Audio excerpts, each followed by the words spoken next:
Dante, ano yung detalye nitong reklamong isinampa laban kay Cassandra Leong at iba pa? Magandang umaga-aga. Sinampahan na nga ng reklamong Qualified Human Trafficking sa Department of Justice o DOJ ngayong umaga ang Porac Pogo representative na si Cassandra Leong. Kasama nito ang mahigit 50 na iba pang respondents. Ang nagsampa ng reklamo ay ang PNP Criminal Investigation and Detection Group at Presidential Anti-Organized Crime Commission o PAOK. Ang operasyon ay may kinalaman ang reklamo ay may kinalaman sa Lucky South 99 Pogo sa Porac, Pampanga. Sa inisyal na detalye na ating nakuha aga, kasama sa mga biktima rito ang 10 mga Chinese national.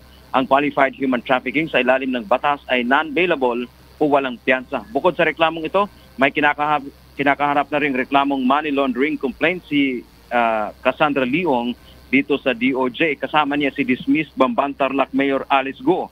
Sinabi ng mga otoridad na ang Bamban Pogo at itong Pogo naman sa Porac, Pampanga ay mayroong koneksyon. Kaya yung mga respondent mula sa Porac, Pampanga at yun din doon sa Bamban Pogo ay halos magkakapareho lamang. Yan ang ating balita mula dito sa Maynila. Balik sa iyo, Aga. Maraming salamat, Dante Amento.